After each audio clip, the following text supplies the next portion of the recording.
All right, welcome everybody to another edition of Deconversion Stories. Today I'm talking through to Atom Skeptic, who's also known as Truth Through Science on YouTube, which a link is down below in the description box if you guys do want to go over there and check out his channel. I highly recommend it, and he is definitely criminally undersubbed.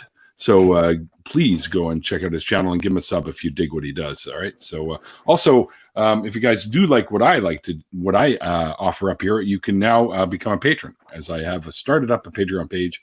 And also you can donate one-time donations through PayPal, and also you can grab me something and Christmas is coming. You can grab me something through the Amazon wish list if you care to do that. Hello, Angie. Hello, Math Pig. Hello, KC. Hello, Atheistic Snail. Hello, Jen's Little Corner, and everybody else, Criminal Cripple, Critical Cripple, Tony Designs, and I think the Dragon's in here too. Yeah, there he is, a named dragon. Holy crap, he's come out of his cave. This is a rarity. It is rare.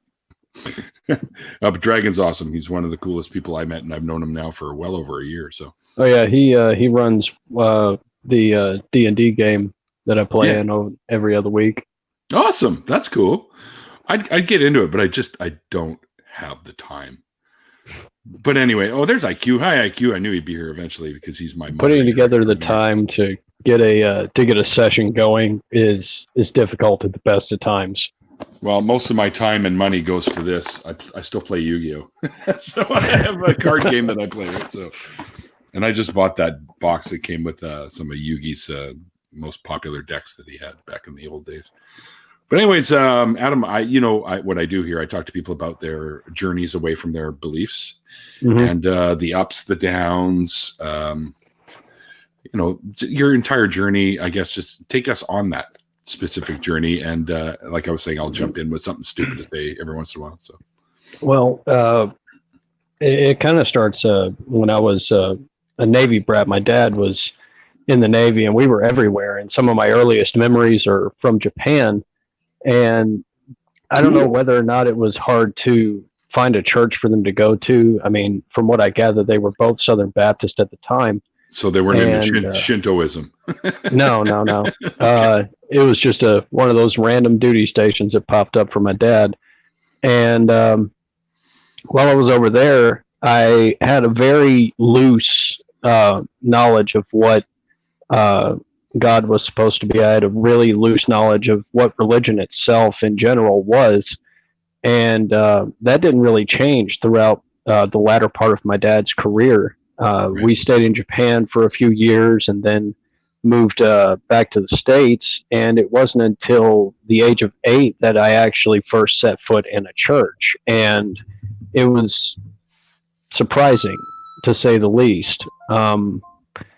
It was kind of concerning as a kid because from an early age, I'd showed an interest in science and all that stuff. So they encouraged that and, bought me all kinds of science books, kits, and things like that. And my dad was big into RC trucks, and he actually put together an RC plane with a wingspan of about 4.5, 5 feet. I never saw him take it off the ground, but from what I understand, it was actually flight worthy. He just wasn't willing to risk it. So he was it fairly expensive, or he built most of it himself. He's actually a pretty good woodworker, and his job was electronics oriented, so he knew enough about motors and solenoids and stuff like that to really build it by hand throughout the course of a couple of years. A woodworker, so just like Jesus. Yeah. But he was big into that. They encouraged my interest in science, and when I set foot in church at the age of 8, it was really a big surprise because up to that point I'd never been around any kind of religion. Just for a phase there, they had me say my prayers at night, kind of thing, and then they left it at that. And the first time I walked into a church, I was kind of surprised when they woke me up Sunday morning. They're like, "Hey, we're going to church." I'm like, "What is church?" What is this church you speak of? What is this thing you speak of? And they said, all right, well, when we get there, you're going to go to Sunday school. I'm like, school? Seriously? I go there 5 days out of the week and I got to go to school? And there was a severe disconnect there. And when we got there, I found out that Sunday school was, Bible study and all that. And the first Sunday school lesson I got was Noah's Ark, which was a big issue right off the get-go for me. And I'm sitting there like, wait, back in the day. You expect me to believe that this actually happened? And I started asking the Sunday school teacher questions because that's what my parents had taught me to do. If you don't understand something, ask about it. So I did. And it went downhill from there. I was getting weird looks from the poor Sunday school teacher. I was getting weird looks from my fellow Sunday school students. Everyone was looking at me like, are you don't buy this? You don't believe this? I'm like, no, this doesn't make any sense. And, a bunch of zoo books at that point had shown me that carnivores eat quite a bit of meat on their own. So I'm sitting there like, well, how the hell do they feed them when they get off the ark? And I guess the Sunday school teacher had a conversation with my mom after the fact because my folks had split at this point, and I was living with my mom. And I guess they'd had a conversation with my mom about this, and she's like, okay, I'll talk to him. And then we went to the sermon, which was just another bout of ridiculousness, the Adam and Eve story. So it was a twofer. And I'm sitting there like, there's no way that the grown adults around me believe this. And then I found out that they did. And it horrified me. And I honestly didn't know what to do. And, I'm 8 years old. And what am I going to say? I don't want to go to church because I don't believe in this. They're going to drag me there anyway. I don't have a say in the matter. Yeah, at 8. So I had to endure that for several years. It wasn't until I got my driver's license that I was actually able to finally determine for myself whether or not I was going to go. And at that point, I decided, no, I'm not going to go. And my mother finally negotiated with me to at least go to Sunday school, and then I could bounce after that. So I didn't have to stick around for the sermon, but it was just from day one, it just never made sense to me. And I couldn't understand how any of this was in any way believable to anybody. And it was just weird to me. And it still is to this day. I mean, I get it that, religion itself, it makes people kind of feel better about the way things are and makes them think that, there's, I don't want to say it makes them think that there's something bigger out there, but to me, it doesn't really make a whole lot of sense. Right. I can't square that with what I know. It's just really hard for me to do that. And to this day, I have a hard time understanding that religion as a whole is just really weird to me. Yeah, I think weird is an understatement, considering I went through the same thing. Like when I used to go through, well, we called it Hebrew school, right? Because I was raised as a Jew.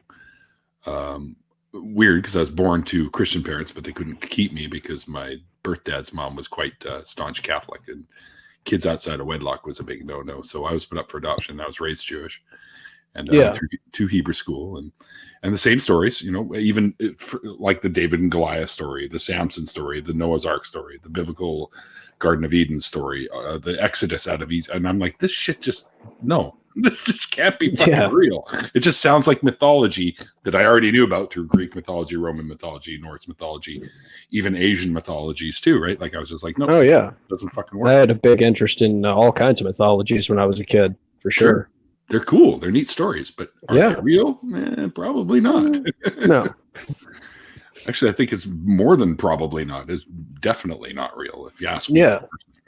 And I noticed some parallels in there too. When I was a kid, there's always, the savior. There's always a savior in every religion. I noticed there's always a guy that does something that the higher ups don't agree with, like Prometheus bringing down fire. Zeus got really pissed about that. Yep. And you've got the serpent giving wisdom or the knowledge of good and evil to Adam and Eve, that was, just frowned upon heavily. Yep, and big no-no. There's every little thing. It seems like the gods don't want us to know anything, and then when we do find out something, somebody gets screwed up. Somebody gets chained to a mountain. Somebody gets cursed to crawl in their belly for the rest of their days. There's always that little parallel in there. Yeah, that's the mythological hero archetype is what that is. What Jesus fits into, along with many of them, like Krishna, etc. Oh yeah, that the hero archetype. Even Moses at some point would have been considered part of that archetype because he was the big savior of his people. But even though that never fucking happened, yeah. But same idea. I mean, it was weird too because everyone kind of knew that I didn't buy it, but at the same time I was still young, so it was just kind of one of those roll with the punches kind of thing. And it's really weird. And when I say I went through the motions, I'm being completely literal. I went through the motions just to get people to stop giving me these weird looks. Because I got to the point right around 10 or 12, I think. I was getting looks from everybody because I was the last person in my peer group to actually go through the whole baptism thing. Right. And eventually I just got tired of getting those weird looks, and I just said, you know what, screw it. I'm just going to tell them what they want to hear, and I'm just going to go through with it just to get them to stop looking at me funny. And it wasn't that I was actually ostracized prior to that, but there was a big, it was a big deal in everyone's head. They didn't make a big deal out of it in public, but you could tell that everyone was thinking, what the hell's wrong with this kid? Why the hell isn't he going through with this whole thing that we all believe in and just getting it done and over with? So I finally just decided, you know what, I'm tired of these looks. I'm tired of all this crap. I'm just going to go ahead and get it done and get it over with and be done with it. And then they'll stop looking at me weird and I'll be done. Were they harassing you about this or what? No, they weren't harassing me. It was just more of a, how do I put it? It was just a feeling that you're around a certain group of people and they're just kind of, you can tell that you're not part of that group kind of thing. Right. And after that, everything was good. They didn't have any issue with me at all. They tolerated my questions a little bit more. And it wasn't until my early 20s when my parents actually figured out that I was still an atheist that they kind of were surprised. And my dad in particular, he took that really badly to an extent. He came out to California when I was still in the Marine Corps. He came out to California to visit me, and my wife at the time let slip that I didn't believe in a God, and I had been keeping that under wraps because I didn't feel like dealing with it. So I had to deal with a 45-minute drive to San Diego airport with this man in the car with me. Now he knows I'm an atheist. Mm-hmm. And it was just, it was bad. It was like 5 minutes before we got to the terminal, and I told him, you know what? Technically, it's your fault. Right. And he kind of stuttered for a minute. He's like, how do you figure that? I said, well, you encouraged me to ask questions. You encouraged me to explore the sciences and all that. And that's what I did. And the answers that I got, which was, you just got to take it on faith. You just got to believe it. It never cut it for me. So technically, it's your fault. Well, yeah, I mean, faith is not a reliable pathway to anything true, really. I mean, sometimes it can get you there, but that's what that not reliable means, right? It just doesn't way, right? And it was weird. It was like he didn't exactly know how to process that. So he clicked for a second. He just kind of checked out for half a second and let his mind, because the man's not stupid. I mean, he may believe in this indefensible stuff, but he's not stupid. He's a really brilliant man, and he let his brain run through the circles. And he just, right before we got to the airport, he's like, you know what? You're right. It is technically my fault, and you've done exactly what I've taught you from day one. I can't fault you for that. I'm like, wow, we've made some progress. That's actually pretty awesome when he can understand and realize that he basically set you foot on this pathway, right? So that's kind of cool. It was kind of the same thing with my mom too. before we had a little bit of falling out, but that wasn't religious related. That was something else. But they both understand why I don't believe, and they both understand that they set me on that path because they didn't expose me to any of this stuff until the age of 8, right around the time of the age of reason when that starts to kick in. Yeah. If they got me in any earlier, then maybe it would have stuck a little bit better, but I really don't think with the encouragement to explore science and ask questions and all that, I really don't think it would have stuck. It may have stuck a little bit longer and may have been a little bit harder to ditch, but I really honestly don't think I would have been in any different position than I am today. Right. They may have been, encouraging you to investigate all this stuff because, maybe, just maybe in your future, you'll take up a job in that type of field. Yeah. Because it does interest you. And maybe that's what they were kind of angling at. They probably didn't really stop to think about how it might affect a religious belief by pushing you in that direction. When it came to religion, honestly, I think they probably just kind of thought that I was just going to fall into place with that. Yeah. I guess they didn't touch on it because I guess they didn't really feel a need to really push it. I guess they figured that I would just, come to it on my own time, and then that I'd be in the fold at that point. But that's obviously not what happened. I guess not. Somebody made it. I don't know if can you see? Ooh, I'm hearing myself now. That's an echo. Are you? Yeah. Sorry. I cut my mic for a second while I cracked my drink open. Oh. Are you still hearing yourself? Nope, not anymore. So that's probably what it was. Exactly. All right. Somebody just put a great quote in the chat. I don't know if you can see the chat, but if you look up to the corner there on the sidebar, it says comments or live comments. If you click on that, you'll be able to see the chat. Ah, there we go. Yeah. Oh, hey, Prophet Zod. How you doing, brother? Hey.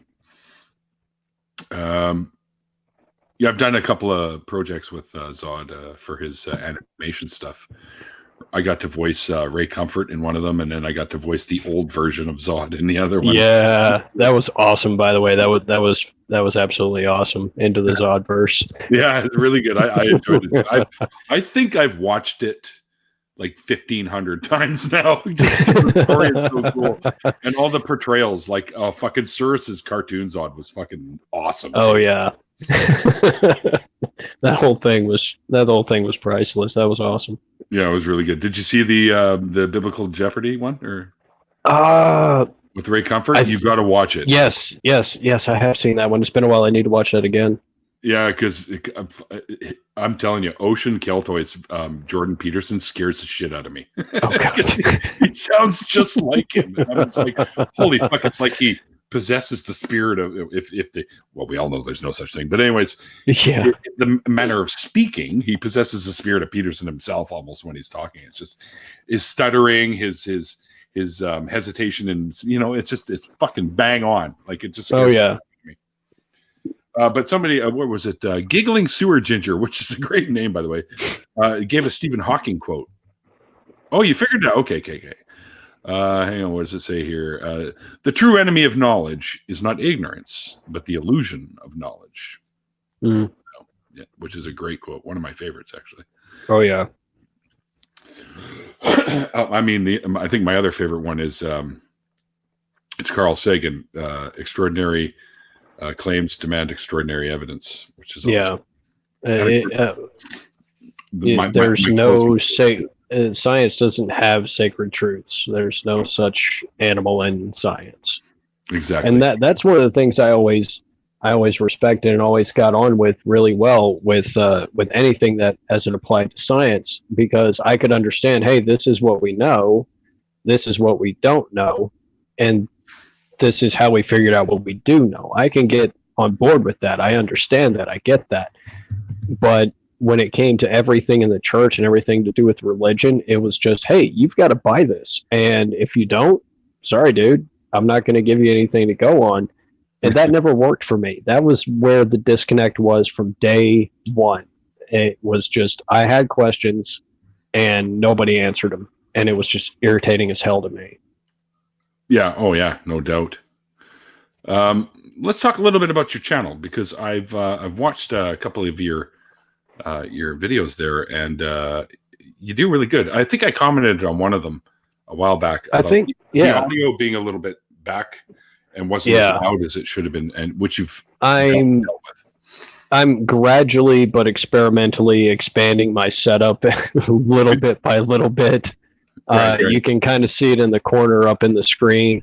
There's a rolled up piece of green. That's my DIY green screen. And, I'm operating with just limited resources here. I just started using DaVinci for the next starting with the next video I'm going to be putting out, and I'm still getting used to it.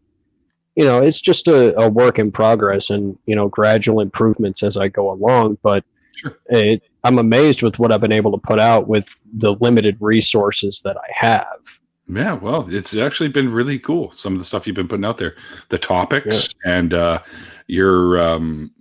your discussion about them it's been really well done, well produced anyways. So once again, guys, definitely check his channel out below, because he needs far more subscribers than he has. Yeah. I need to, I'm still working on part 2 and part 3 of Raised Delusion. Mm-hmm. After that, I'm going to try to turn up another couple of aviation things to talk about, because that's where I've spent my entire adult life, is in aviation. Oh, cool. So I want to grab at least one to throw in the mix here and there, and then go back to something else that's just utter madness. But it's really concerning to me. I mean, I understand that this whole religion thing is pervasive, but when it comes to aviation, I really take issue with people that think that the wings of aircraft are filled with something other than fuel and decide that it's full of helium instead. What? Are you kidding me? I'm not even kidding. There's a video on my channel about that. It was I've done a couple of aviation, The Speed of Misunderstanding, and I forget what the name of the other aviation video I did was, but in the guy's defense on The Speed of Misunderstanding, he was actually accurately calculating the speed of the aircraft, but he was using the wrong kind of speed. He was using ground speed, not airspeed, and there's a big difference there. Yeah. Absolutely. And I can forgive him for that, but if he doesn't go through and do the research, especially when it comes to how jet engines function, that's a big no-no for me, especially since I spent my entire adult life working in the field of aviation. I know how this stuff works. I know far more than I should. And I'm the guy that sits, if I'm in a wing seat, I'm the guy that's looking out on the wing, counting fasteners on the panels, because I used to inspect aircraft. Right. So I'm the guy that looks out the window and is doing an eyeball inspection of the entire air surface and going from there. I've actually caught myself doing that when I was still I was on a flight from, where was it? I was heading into Arkansas, and I looked out at the wing, and I caught myself counting fasteners. I'm like, stop it. You're not at work. Stop. Just stop doing that. It was bad. I'm more like Will Shatner from The Twilight Zone. There's something on the wing. Oh, man. And I always sit by the emergency exits when I take a plane, because you get more leg room, and I have been trained to deal with emergency landings and stuff, to getting people. Yeah, it's amazing. Planes can take a whole lot more punishment than people really give them credit for. Mm-hmm. And there's a whole bunch of systems in place. If you ever actually find yourself in an aircraft where you can actually see the pilot, you'll see them have a notebook, depending on the airframe. It's about yay thick. Mm-hmm. And there's a certain section of it that's, you can see it striped on the edge of the pages.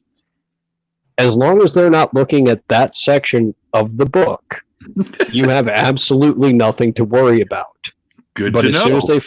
As soon as they flip to that striped section, that's the emergency procedures, at which point you need to take notice and do exactly what they tell you to do. Yes, I guess so. I didn't know that. That's really good to know. Keep that in mind, folks, if you fly a lot. It's one of those little nuggets of wisdom. You really won't see it much unless you're flying in a helicopter or you're sitting side seat to a guy in a Cessna. But I've never been in either, so there's a reason that I can trust pilots and I can trust airframes, because the guys that fly, especially commercial airliners, they have put in thousands of hours of flight time, an absurd amount of time. They've got not only single but multiple engine. They've got their instrument rating. They have been through everything. They've trained on that X every single time. They have to requalify annually for certain qualifications, which means that they know this aircraft like the back of their hand, which means you're in the absolute safest hands you could possibly be. Right. So anything that goes wrong, they're going to deal with it. Yeah. And you probably won't even notice. There are some things that happen in the aircraft that you will land safely and you won't even know anything went wrong. Right. Yeah. I'm lucky so far. I've never been on a flight that's had any issues that I ever noticed. Anyways, it's not like they're going to, normally they're not going to announce that over the speaker. They're just going to deal with that in the cockpit. Sure. But what was that movie? Airplane?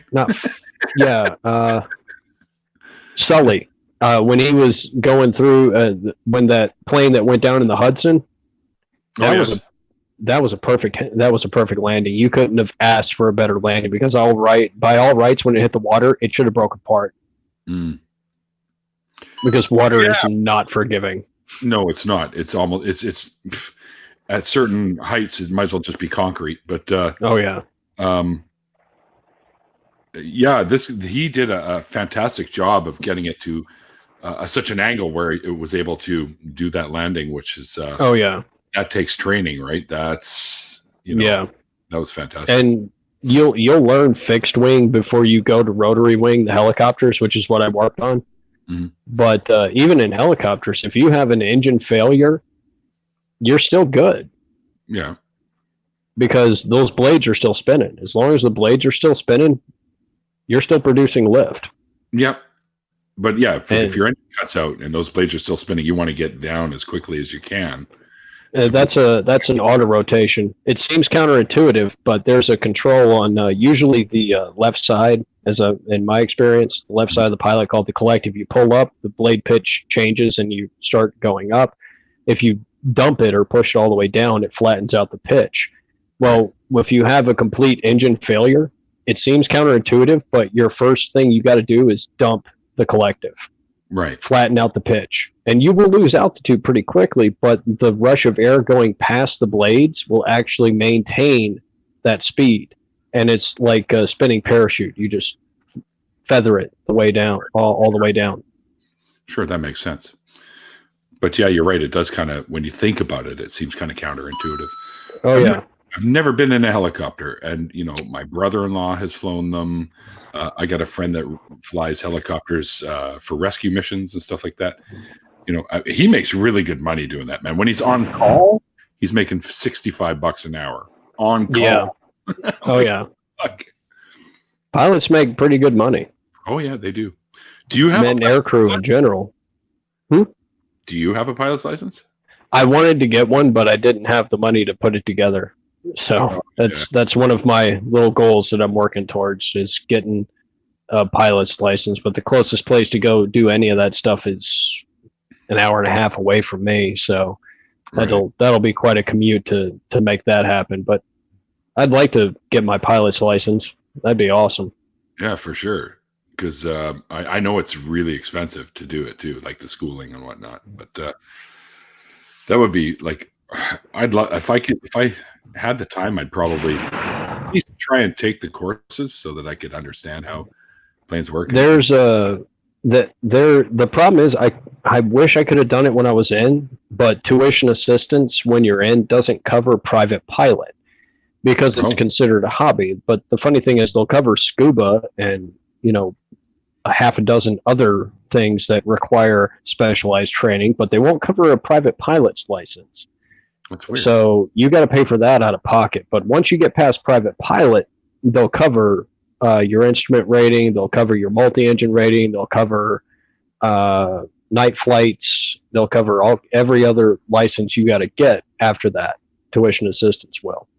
But I didn't have the time with my work schedule to do that. So. Right. Sure. Fuck. But that's cool. At least so they consider it to be a hobby. Yeah. It's a hobby. It is a very expensive hobby, which is why they're willing to cover scuba and not private pilot. Scuba is expensive. Getting your scuba certification is expensive, but it transitions easier into the military lifestyle than having a private pilot license does, because unless you're an officer, you're not going to find unless you're an officer, you're not going to find yourself flying a plane.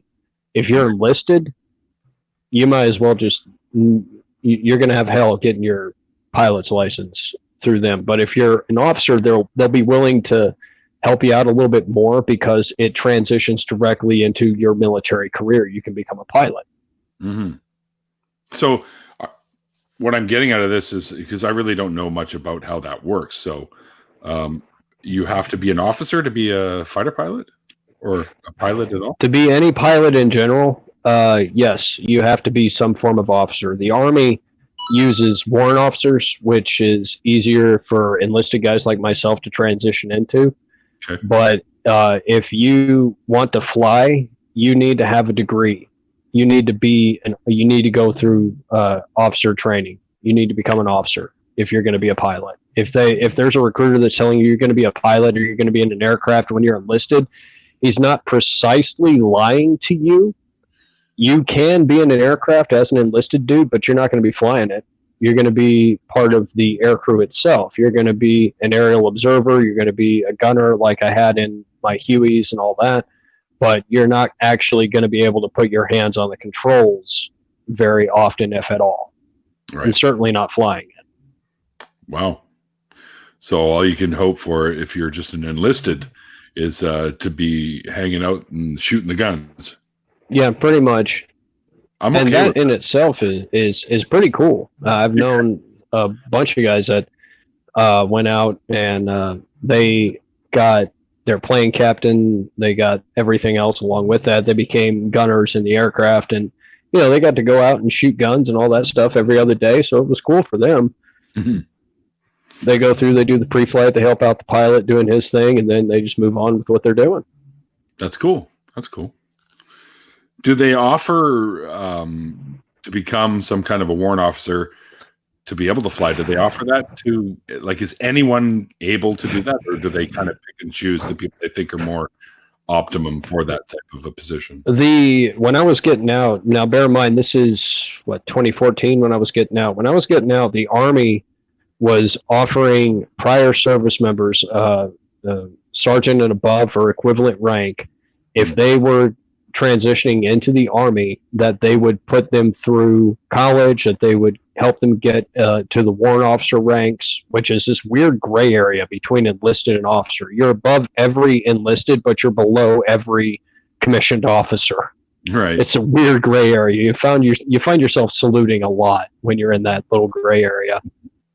But they would take a sergeant like myself, and they would help him get his degree and fund all that stuff, and then they would let us train to become Apache pilots or whatever, and be a warrant officer on whatever airframe was applicable to that rank. I'm big. But yeah, Apaches. There are programs out there for that. It's just you gotta either have been in for a minute, or you got to work towards that. You got to become what we call a Mustang, going from enlisted to officer. Right. Didn't one of the guys in Top Gun have the name Mustang? Probably. It wouldn't surprise me. And the funny thing about call signs is you don't pick your own call sign. No, I know. Unless you're the commanding officer. If you're the commanding officer, you get to pick your own call sign. Usually it sticks with what you've had throughout your entire career. Usually, more often than not, your call sign is determined by group consensus. It's like a pet nickname that they give you. Like if you have a tendency to do something in the aircraft hell, there was one guy I knew. He was Asian descent, so his call sign was Wu Tang. Wu Tang. I'm not even kidding. His name was his call sign was Wu Tang. How did he feel about that one? He was cool with it. Most of the officers, when they get their call signs, they're cool with it. They don't have a problem with it. And if they did have a problem with it, it's not like they can do much about it anyway. It sticks. I guess not. It's a nickname that sticks. Yeah. Jeez, I got something flying around in here. I hope it doesn't bite. Okay, it's no longer flying around in here. Just grab it and kill it. Yeah. It looks like some kind of fruit fly or something. Yeah, that whole, I mean, aviation has been pretty much the stick from my entire adult life. Even when I got out, I was working in aviation for a little bit, and you know, I've always had a fascination with planes. I've always liked that, and it's where I feel most at home when I'm working is on an aircraft. And right. I understand that there's a whole lot of trust put into me, especially in the military when I was a collateral duty inspector, a CDI, basically an extension of quality assurance, that anything that happened on that aircraft, I had to inspect it. And I had to make sure that it was safe for the literal lives that were going to be sitting their asses in that cockpit or in that cabin. Mm-hmm. And that's a lot to put on somebody. Sure. And if you're not ready for it, people that are in that position that do inspect those aircraft on a regular basis, they can tell. They know whether or not you're ready for it. And there were a couple of guys that were trying to get their CDI stamp when I was still in, and came to talk to me about it. And I told them, "You're not ready. You're good on the job, but you do quality work. Your work is not in question. It's a matter of your judgment. You just aren't there yet." Because when there's a mishap, if an airplane goes down and there's a complete and total loss of life, a Class A mishap, that aircraft and everything to do with that aircraft, from the aircraft data book to every entry in the online system that we have, everything is locked out. There's a complete investigation. You will see that aircraft in the hangar in pieces. Right. And they will conduct an investigation to figure out what happened. And if it comes down to something that you inspected and you were the last guy to look at it and you signed off on it, you're in trouble. You're probably going to spend a few years in Leavenworth for involuntary manslaughter. I mean, there's a whole, there's no joke. Harsh with it, right?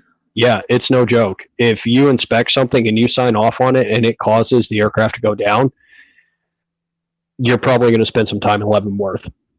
Wow. Unless it was determined to be just an absolute unforeseeable freak accident. But if you inspected that aircraft recently and it goes down, I can tell you from experience that your asshole will pucker up. No kidding. You will sit there on pins and needles wondering if it was something that you looked at until they complete the investigation. Did you go through something like that? Oh, yeah. We had a couple of aircraft go down. But before we figured out exactly what caused them to go down, everyone that had even worked on that aircraft or even been near it in the last 6 months was going, shit. Turns out that both the incidents were a result of bird strikes. Oh, you're kidding. No. It turns out that one that went down, we didn't know it was a bird strike at first, but birds have this weird tendency to not give a shit about aircraft in their path. They don't care. As far as they're concerned, they own the skies, and a big-ass hawk decided it was going to play chicken with a cobra. Oh, boy. And managed to shove its 12-pound body into the main rotor assembly and kick it so far out of kilter that the entire aircraft went down and killed both pilots. And when we heard that it went down, everyone's going, okay, who the hell worked on that last shit? Yeah, I hope it wasn't me. And we can't check because as soon as it goes down, they lock out the system for that aircraft. You can't even go in and look at the maintenance actions for that aircraft. They just lock it out as soon as they hear it goes down. And as soon as we found out it was a bird strike, we're like, well, okay, no one's going to jail for it, but still, shit, 2 pilots lost in training because of a goddamn bird not wanting to get out of the way. That's crazy. And another one we had that was pretty close to that was the bird actually didn't skirt the cockpit. It was another Cobra, but this one smashed straight through the windscreen. Holy fuck, really?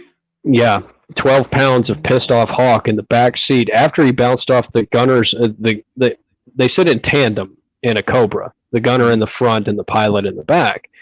Well, this 12-pound hawk decided it wasn't going to move and smashed through the windscreen, bounced off the gunner's helmet, so he's dazed, and it flipped into the back seat and landed in the pilot's lap, who's trying to control this aircraft with a very angry, dying bird in his lap. Oh, man. Until his buddy in the front seat finally gets it together and manages to get control of the aircraft so we can hold this bird in its death throes until it dies. And they can't do anything with it. They're traveling at, several knots, so they can't exactly open the door. So we hear bird strike. We're like, oh, great, another one. Shit. So we get out to the flight line, and we're waiting for this thing to come back. There's a hole in the windscreen the size of a turkey. Shit. And we're sitting there like, what in the hell's going on? They shut down, they land, they shut down, and as the aircraft is shutting down, the side door comes open, and the pilot gingerly pushes this dead bird out. And he gets out, and he's covered from here down. It was just a grisly mess, and we were actually thankful that they did not get hit anywhere else, because this is less than 2 months from the last bird strike we had, which resulted in a complete loss of life. Right, yeah. So we're sitting there like, well, thank God they're not dead. And they actually walked away from this one. They're pissed, but they walked away. And, it was just birds for like a solid year were just a bane of everyone's existence. And we were all looking at like little crows and sparrows, wondering if they're going to be the next thing that causes an aircraft to go down. And even the pilots were getting a little sketchy around birds. It's like fucking Alfred Hitchcock or some shit going on. Oh yeah, no joke. It was like straight up out of birds. They just did not care. Wow. So holy shit, man, that's freaky. I'm surprised that it went right through the windscreen though. You figured it would have just bounced off of it or something. The windscreen isn't actually glass; it's plexiglass, and it's only about 10 or so millimeters thick. It's just enough to block the wind. I mean, we're talking about helicopters. Yeah, they're not exactly flying at supersonic speed, so they can afford to have a pretty thin windscreen. But at the same time, when something hits your windscreen, you're going to take notice. And if it's a bird and it hits just at the right angle, it's not going to glance off. It's going to punch straight through. Wow. Don't get me wrong. The plexiglass can take some damage. It can take a hit, but it has its limitations. Wow. I saw you sneak in, Diana. Hello. Wow, dude, that's like, you hear stories like that and you think to yourself, Jesus, if I ever wanted to become a pilot, do I really want to become a pilot? Yeah, I have a burden of knowledge on that. I know what holds a lot of these aircraft together, and it's honestly horrifying.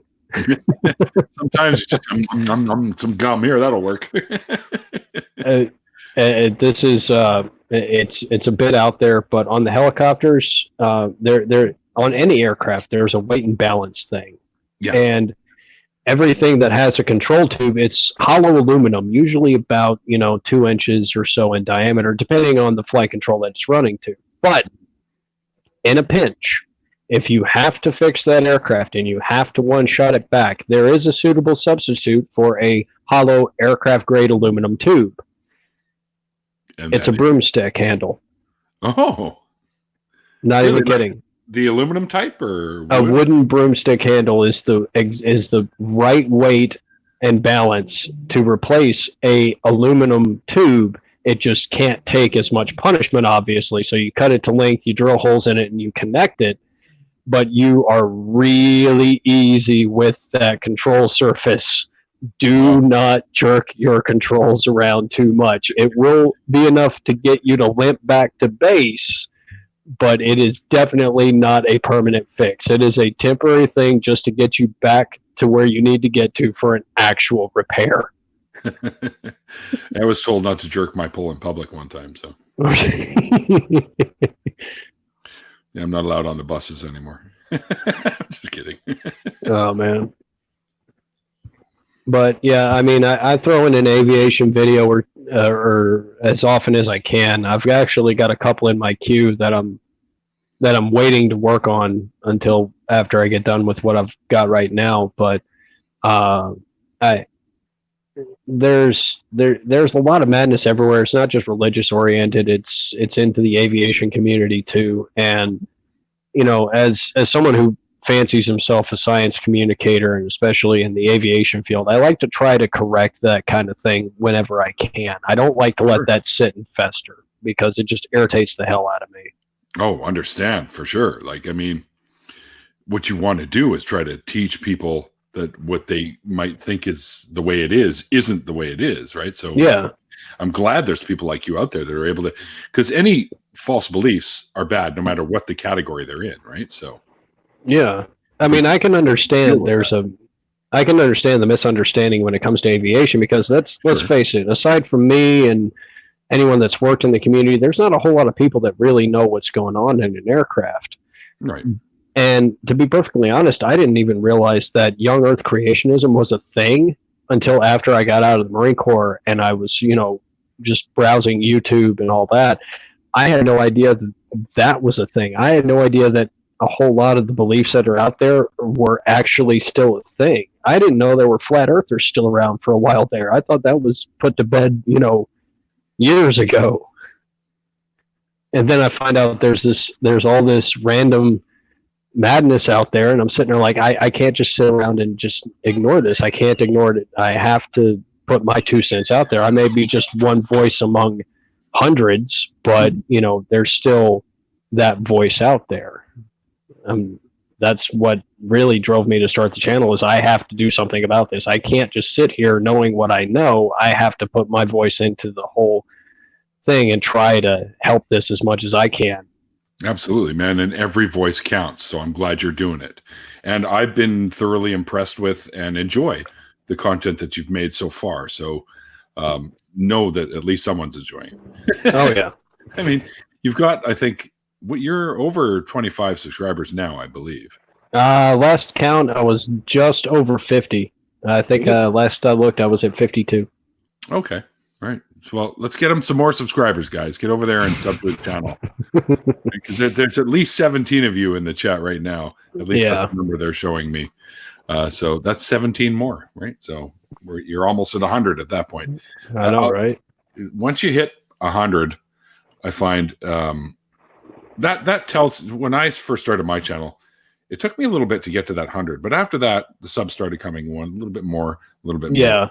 Because it's like when I started with Twitter. It's like when I started with Twitter, it was kind of slow going, and it seems like every other day I've got another follower on my Twitter. It's along the same lines, really. On YouTube, your exposure is pretty limited, and eventually, the more and more people start looking at you, you'll once you hit that first 100, it starts to kind of grow on its own. After that, it just goes on its own program. Well, it's just getting there and stuff, because if you've got a lot of people, it's about viewing time, and that'll bump you up more and more in the algorithm too, right? So yeah, my subscribers I'm gaining way more than I thought I would. So like every day I'm probably at least 4 or 5 more, which is great. Oh yeah. But that I had to hit 1,000 for that to start happening. So yeah, there's a threshold where everyone kind of hits that point where you got a itty bitty little presence, and then gradually, as people start noticing what you're saying, whether they like it or not, they are eventually going to start paying attention to you one way or the other. I haven't picked up anyone negative on my channel yet. I'm waiting for the day when I have to make an episode completely out of just comments of people that are just that's actually a random goal of mine. I want to make an episode concerned with nothing but random weird ass negative comments from people that are obviously opposed to what I'm doing. Yeah. Eventually I'll be making some of those too. You're the crew in the chat is telling me you're up to 62 now. I am. Sweet. Yeah. I haven't had a chance to check it, but I'm imagining that's what some of these notifications are for. Doorknob Head says, I just subbed. You've got some negative now. Congratulations.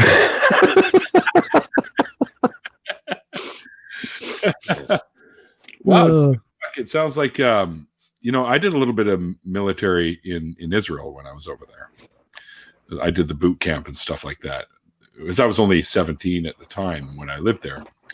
And they offered it to all the kids that were in school, like the guys that were of the age, the girls, guys and girls, actually, the age, if they wanted to do the boot camp, then they had the option to stay and do a 3-year term, because that's what it is over there. You do 3 years, and then you're required to come back once a year to do 2 weeks for the rest of your life. And my parents didn't do anything to do that with that. So they said, no, come home. So I ended up doing the boot camp and learning a little bit about, I got to drive tanks and I got to do some parachuting and stuff like that. So it was to be perfectly honest, the only reason I joined the Marine Corps is because I wanted to go into the branch that no one in my family had ever been in before. My dad and his dad were Navy. My dad or my grandfather on my mom's side was Army. I had a stepsister that was Air Force. Every other branch was covered except one. So I figured I'd be the black sheep, as I always have been, and just I'm right there with you, man. I went to the Marine Corps. Awesome. That's cool. It was literally, I shipped to boot camp, let's see here, July 7th of 2003. I had a nice 4th of July weekend, and then I shipped off to boot camp right after that. Cool. How'd you find that? What's that? How'd you find that, the boot camp? Boot camp was, as I expected, a culture shock, but being that I'm from a military family, it wasn't as bad as, say, someone who has lived in the civilian lifestyle for their entire life, where they actually have some say in everything that goes on in their life. Because once you get into boot camp or the military in general, your life changes drastically from that point. It goes from being, I'm in charge of what I want to do, and I will do what I want to do because I'm a full-grown adult, to being treated like a high school student for years on end. The only reason that we have, in my opinion, duty at the barracks is to keep track of these 18 to 20-somethings to make sure that they don't do something so horribly stupid they burn the building down. Right. You cannot leave them unattended for too long. If you do, you're going to come back to some weird shit. I mean, if you're drinking, whatever, that's fine. But as soon as you start throwing lighters in the fire pit, you obviously need to be supervised. Yeah. Oh, come on, dude. We all did stupid shit. We all do stupid shit, but when the PX, the exchange on base, in your little area sells out of booze on a payday weekend, you know that you're in for a lot of beer pong, a lot of fire pit shenanigans, and some random person that can't find their room and won't leave the room that they don't belong in. All of which I've had to deal with. I just learned you have a Discord? Yeah, I do.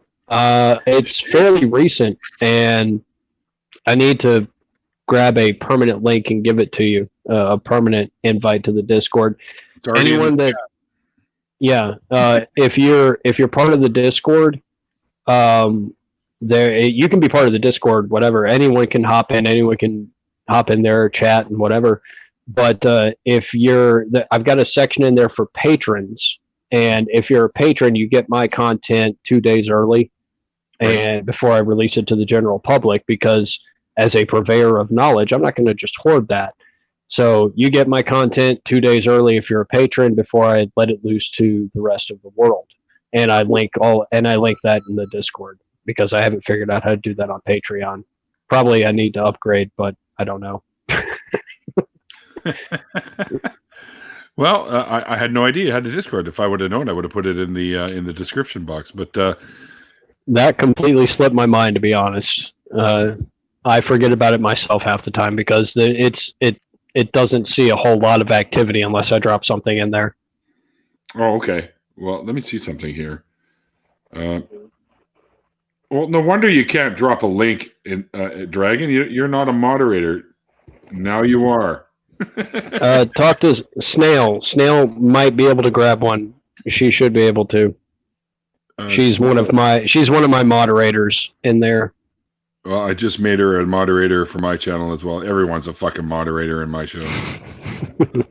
You can never have too many of them. That's true. Oh shit! I hit. Yeah. All right. Wow, that's quite a delay, man. Shit, that's awesome. Anyway, yeah. Sorry, Dragon. I thought I had made you a moderator a long time ago. I'll fix that, Dragon, when I get back to my Discord. I'll fix that. All right.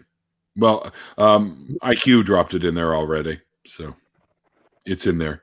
And what I'll do is IQ DM me the actual link, and then I'll copy and paste it into the description box below.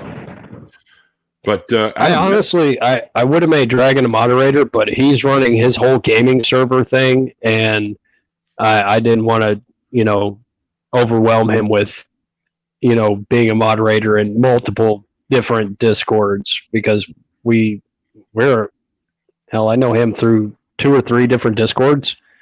So I figured I'd give him a break, but I'm gonna give him the moderator permissions that he needs for my Discord. I just figured I'd give the poor guy a break because he's running campaigns, he's working his ass off. Oh yeah, I figured I'd give him a break. I don't think he sleeps, I'll be honest. Hey, he does, but like me, it's usually alcohol induced. Cheers to that. Yes, that was one thing that Dragon and I kind of had in common right away. It was the whole loving the good, whiskeys and scotches, and for me the beers, and he likes the dark beers and stuff like that. I actually commented earlier, since it's coming up on Christmas, I commented in his gaming Discord, how do you shop for the man that has probably drank every form of alcohol on the planet? I think I've come close. He's hard to shop for when it comes to booze. Yeah, I've had that. So yeah, yeah. Well, that's all right. So, what do you mean he's hard to shop? Do you live near him or something? No, I know where he's at, but I haven't had a chance to visit him yet. It's on my bucket list. I need to visit him and his wife and all them. So yeah. If I'm ever in his neck of the woods, I'll definitely be stopping in.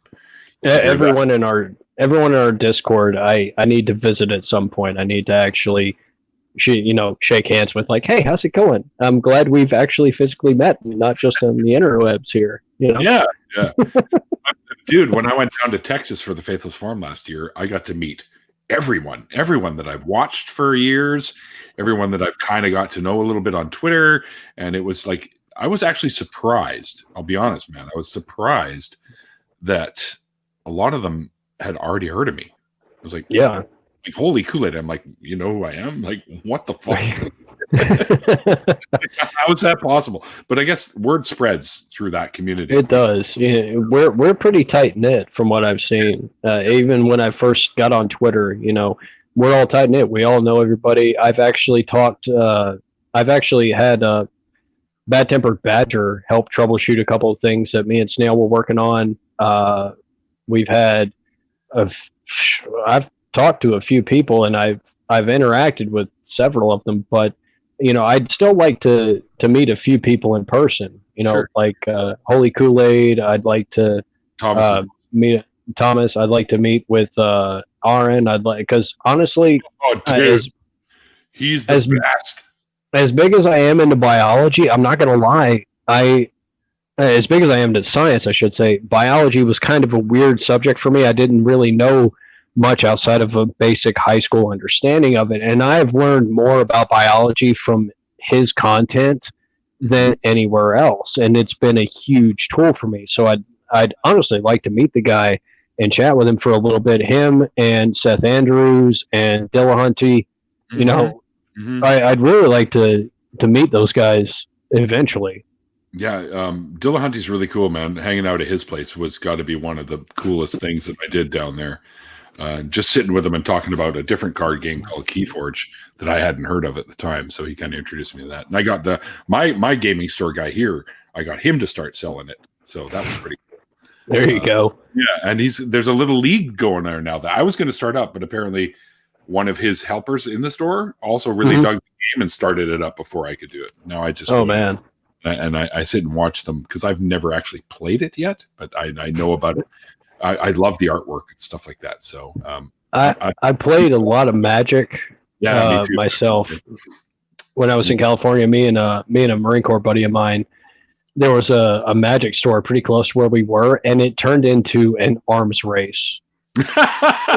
We went out, and me and him were just hanging out one day, and we hit up Albertsons, and we bought the starter decks, and he'd sold off most of his collection or left it in some random box in a storage unit. And I'd never played hardly before.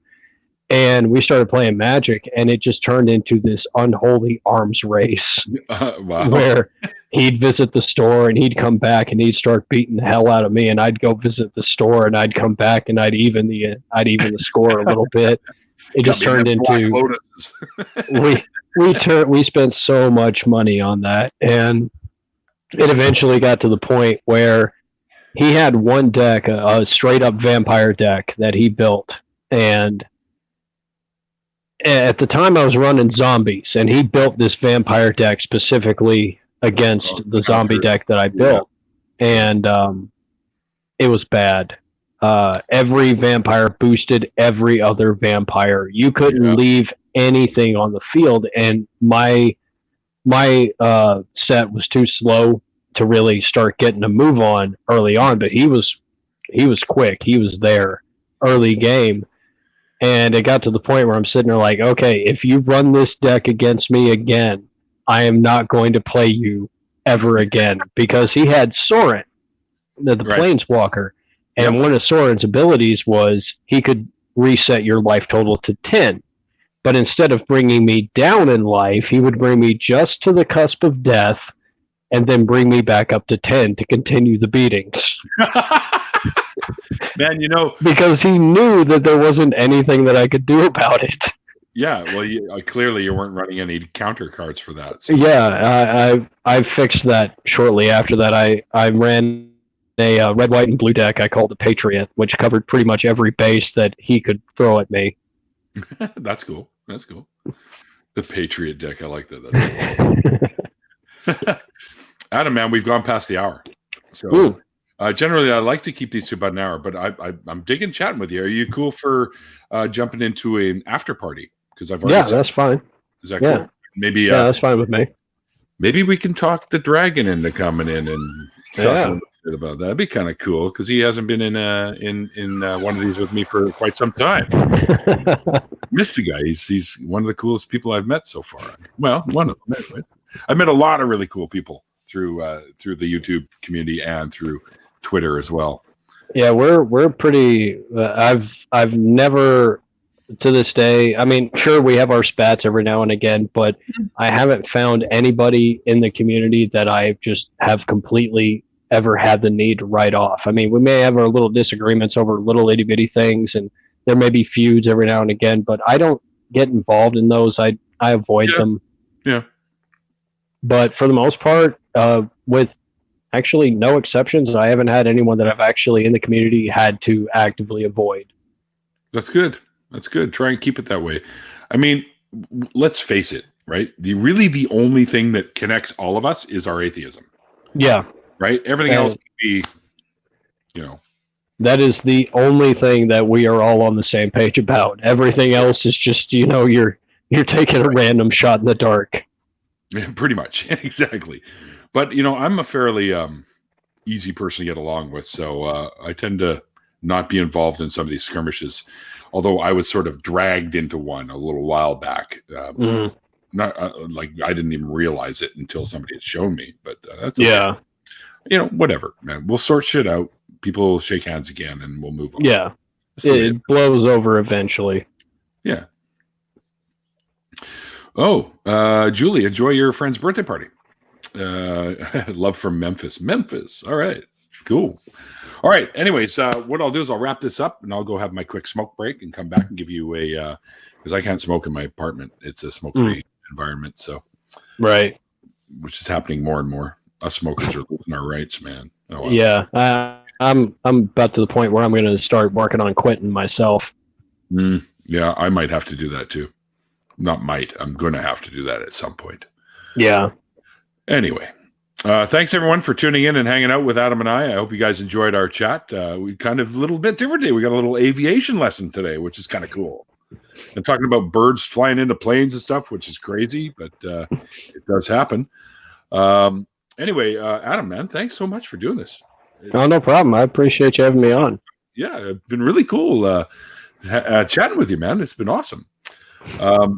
So let's do some more in the after party. And Dragon's already said that he'll come in for sure. He says, "All right, I'm in." If you quit smoking, you have more time for D&D, he says. So you mean I get to play D&D for 5 or 6 minutes at a time? Is that what you're telling me? Pretty much. You can have a one shot. He's, from what I understand, he's going to be having an academy where he's going to do one shots and kind of try to get people into the game. Cool. Well, maybe I could be talked into it. It's been, dude, I haven't played D&D since 89 or 90, somewhere there. So it's been a long time. 5th edition makes it a lot easier. You can just jump right in. Oh, cool. Because I used to do D&D, and then we did GURPS, which is the generic universal role-playing system. So you could do any character from any gaming that you wanted to. So of course I picked Wolverine from the X and had to start out with bone claws and work my way up to the adamantium claws. Yeah. I don't even think I ended up getting there because that game kind of imploded on itself because one of the guys had a fight with one of the other guys. So anyway. Oh, damn. Yeah, it happens. It happens. Egos clash, man. Egos clash. Yeah. All right, let's get into an after party because this has been a fun conversation. I hope you guys enjoyed it, man. Thank you so much for watching my stuff. I can never figure out why people want to listen to my crap anyway. Thanks to everyone. If you did dig it, hit that like button so that I get some more attention in the algorithms, and then maybe I can gain some more subs. And and if you want to help support the channel, please do so because I can always use it to pay off this damn computer and improve my my background stuff. Eventually, I want to have stuff in behind me, maybe a green screen so I can put some. I suck at that kind of shit, but I know I'm not the best at it myself. It's a learning process. You're eons ahead of me already. That's how bad I am at this. I just learned how to improve my thumbnails a little bit more. So there you go. I'm still working on that. I know that's Drew, who's genetically modified skeptic, told me, he says it's all about the thumbnails. I said, yeah, but I can put the guys. That's good. That's all that matters for me. But it's really, for me, it's the content, man. As long as you've got decent content, I'm interested. Right? Thumbnails are not. I call thumbnails clickbaity, anyways. Right? So, yeah. Anyways, thanks everyone again, and like I always say at the end of these things, before we jump into the after party, by the way, if you're interested in that, let me know, and I can send you a link through Twitter or Facebook if you're not on Twitter. But like I always say at the end of these things, like the late great Christopher Hitchens once said, it's called faith because it's not knowledge. And we'll see you guys next time.